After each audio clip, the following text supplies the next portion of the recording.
Calm down, man. I'm trying to talk now. Come on. So, what's my sozo dream?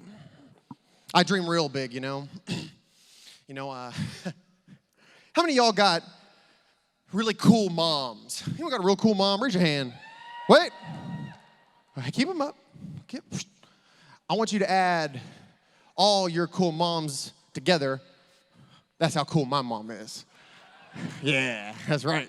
Hey, but I'm going to tell you guys a story, not about how cool my mom was, but one time my mom, she really messed up.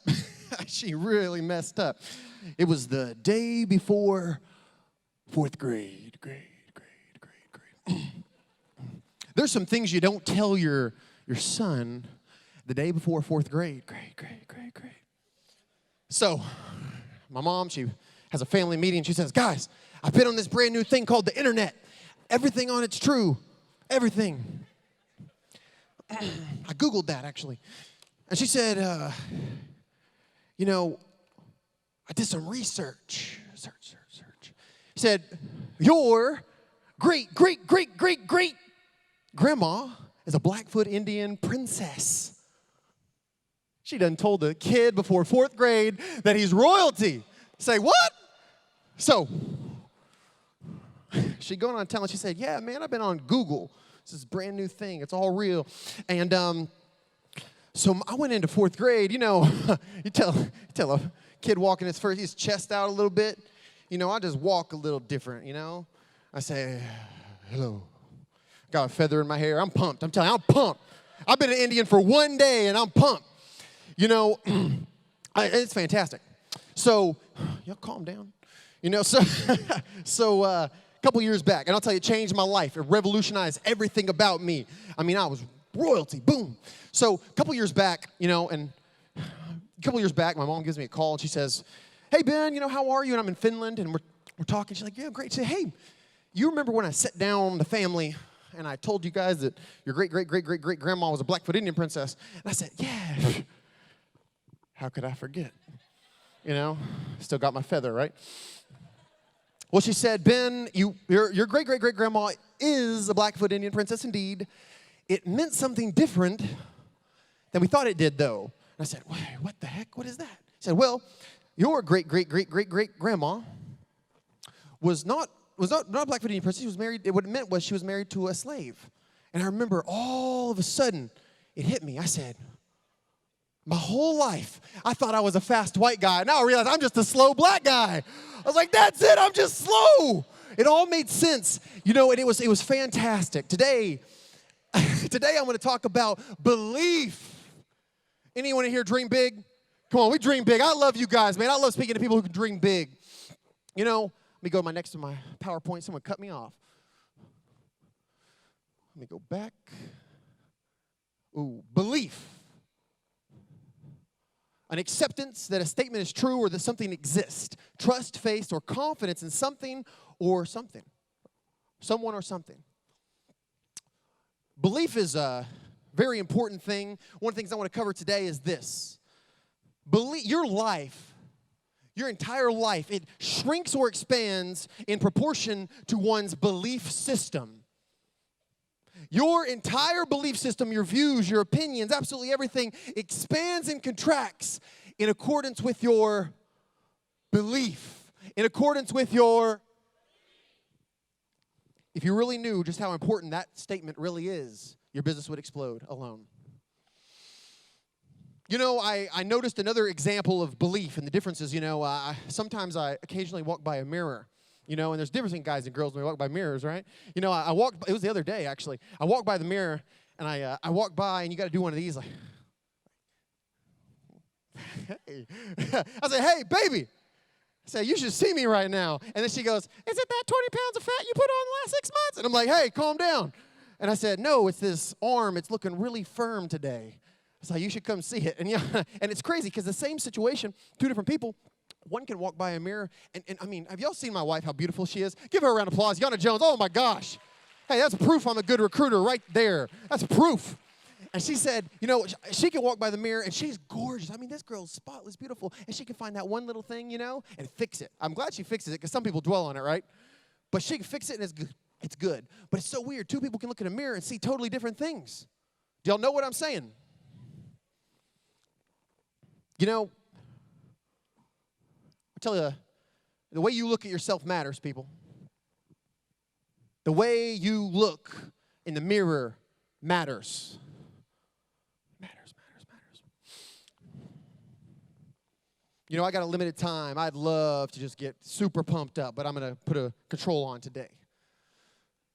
So there's a man, he's a gentleman, and he's sitting on the park bench. And this was way back in the 20s, and he's sitting there, and he's just distraught. I mean, his life is just messed. You know, he's got a business, and it's falling apart. Bills aren't being paid. You know, things are really struggling. Things are going wrong. He doesn't know how he's going to pay his reps. He doesn't know how he's going to do any of this stuff, and he's freaking out, and he has no clue, and you can tell, you know, someone's just totally in despair, just doesn't know what they're going to do. And a gentleman walks up to him, and he says, "Sir, hey, see, I can see you're struggling today." He said, "I'm going to change your life. I'm going to help you, son." And he pulls out his billfold, and he says, "Here." And he takes out his check, and he puts something right down on the paper, and he hands it over. He said, "Meet me here in 365 days, okay? I'll be back." And he leaves. And the man, very confused, still upset, goes, and he pulls it out, and it's a check of $500,000 signed John D. Rockefeller. And he goes, and he runs. He goes to the bus stop. He runs up the stairs of his office. He gets up. He gets to his vault. He opens his vault. He takes that check. He gets pumped up. He goes to his desk. He starts making phone calls. He gets on call. You know, he's saying, you know, these old school phones. He said, "Please, hey, I want you to call these people. I want you to get this. Get everybody together. We had something crazy happen." Boom, boom, boom. Gets a boardroom. Gets them all pumped up. Puts the check in the vault. Locks it. Boom. Next thing you know, sales records are being broken. Boom, boom, boom, boom, boom. Next thing you know, people are pumped. They're energized. They got $500,000. John D. Rockefeller behind them, and they're pumped, and things are going great. Records are getting broken. Companies getting out of the slump. Everything's going great. Boom. 6 months later, great. Boom. Records. You know, his company's all just gigantic. 365 days later, his calm and his excitement. You ever been really excited and you're trying to walk fast, but you're trying to keep your cool, you know? You know what I'm talking about? But anyways, and he walks up and he says, he's at the park where the gentleman said, where John D. Rockefeller told him to meet in 365 days, and he looks around, he doesn't see him, and he says, "Oh, great." And the older gentleman's approaching him, and he approaches him, and he says, he's about to talk to him, and all of a sudden, a nurse comes out from nowhere and goes, "Oh, my gosh. Good thing I caught him before he talked to you. This old gentleman snuck out of the old folks' home, and he keeps telling people he's John D. Rockefeller." Believe.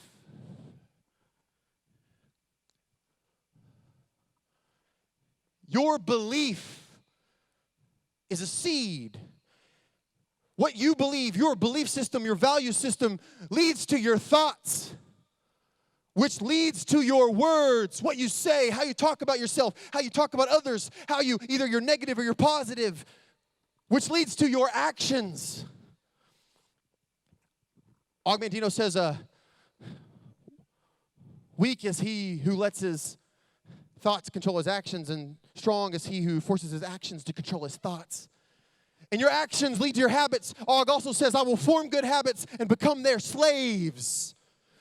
If you're sitting here and you're wondering why your business isn't growing and you're wondering why things are going bad, take a look at your habits. And your habits lead to something that's very scary but very powerful. Your habits lead to your values, which lead to your purpose, which lead to your story, which leads to a very scary word for people who aren't straining their potential until it cries for mercy: your legacy. You know, people always look at legacy. What a cool word, right? When you're sitting on your butt and you're smoking cigarettes and you're eating potato chips and you're complaining about life and the government and all your situations, your legacy is not a positive word.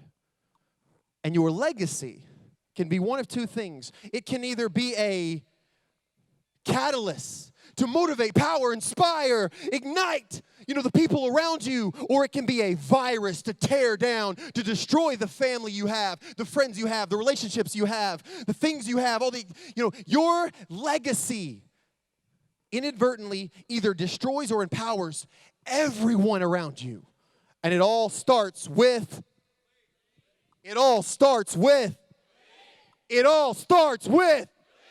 wake up people, it all starts with. I got them going, I like that. Okay. There's a quote that says, a candle loses nothing by lighting another candle. I encourage everyone in this room, learn to light other candles. Stop hogging it. Stop. What's the last 4 letters of enthusiasm, people? I-A-S-M. I am sold myself. If you're not sold, no one around you is going to be sold. And don't blame it on the company. Don't blame it on your friends. Don't blame it on the government. Don't blame it on your situations. Don't blame it on your skeptical nevers. Don't blame it on the industry. Blame it on yourself. Someone needs to believe. Someone needs to light yourself on fire, and people will come for miles to watch you burn.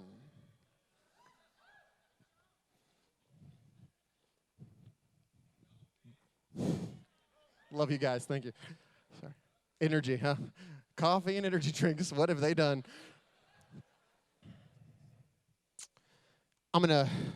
So there's another man. The man that maybe ignored the gentleman in the park. He's laying in his hospital bed, and he's looking around, and he's coming to. He doesn't have much long to live.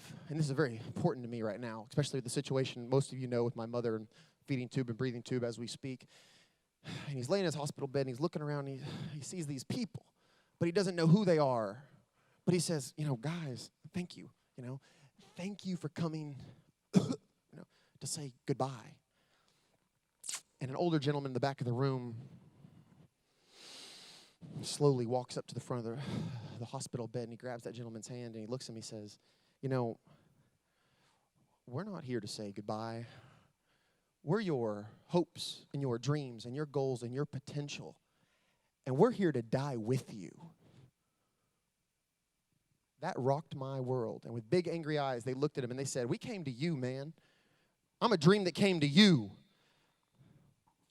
Don't tell me, don't raise your hand, but who out there, despite being pumped up, despite being excited, despite having the emotion of this seminar, are murdering your dreams? Some of us need to have an alone time with the mirror when we get home. Because it's the worst people to murder, because they came to you. I am here for a purpose. And that purpose is to grow into a mountain, not shrink into a grain of sand. Henceforth, I will apply all my efforts and become the highest mountain of all, and I will strain my potential until it cries for mercy. Og Mandino, the greatest salesman in the world. Because I will.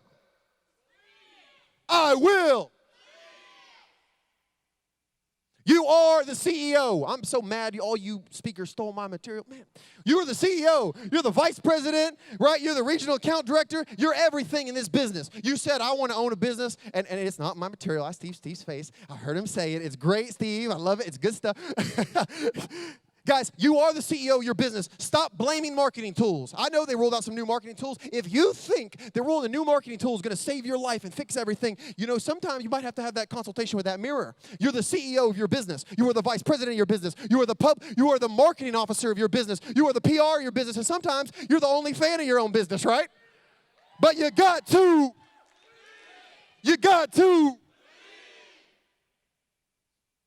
stay hungry. Man, I love it. They changed my line, and this looks better. Yes. You got to stay hungry, and you got to eat the right things. A lot of us want to complain and whine about what's going on in our life, but the truth is, we all know we got to stay hungry, but we got to eat the right stuff. I like to compare it to actual food, too. If you're putting a bunch of McDonald's and pizzas and hamburgers and even In-N-Out Burger, which, my vice, and all these things, but you put them in your body, don't expect when you eat a big health shake to feel good. Your body subconsciously becomes immune to the good stuff and starts focusing on the bad. You got to stay hungry, and you've got to eat the right things. I could do a 30-minute seminar on that right there alone, but I'm going to get cut off if I'm not careful. You got to believe. First off, I think it's imperative that you believe in yourself. because you're the only person who's going to be sitting in that hospital bed looking around and saying, I am so sorry. Because death is a crazy creature, and it can sneak up on you and almost take the ones you love really, really fast. So if you're sitting here and you're waiting for the right time or the right moment or the right opportunity, or you're waiting on somebody to help you or your upline to support you, then you better go right onto the mirror, because I got a real good person that's going to help you, and his name is Y-O-U. You got to. In yourself, you got to. In the products, we got bomb products. You got to, come on, look at all the clinicals we have. Man, I went and talked to a network marketing guy, and he said, hey, this is really good, this snake oil. I'm telling you, it'll give you antlers and stuff. It's great. It's like, where's your science? You got to believe in the products. You got to in the company. Look around, man. It's the smallest convention they'll ever have again. You mark my words. We're about to get pumped. We're about to light Sozo on fire, and people are going to come from countries to watch us burn. We're going to take the biggest distributors of other countries, and we're going to come, and we're going to light a fire. You got to believe in the company. You got to in the leaders. Guys, have you ever met Mark Adams? Man, if you're skeptical, take your hand out and just give yourself a good old slap. Because if you ever met Mark Adams, you already know. You got to believe.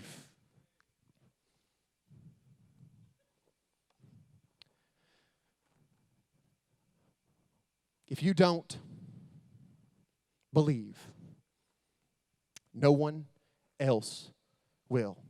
Thank you.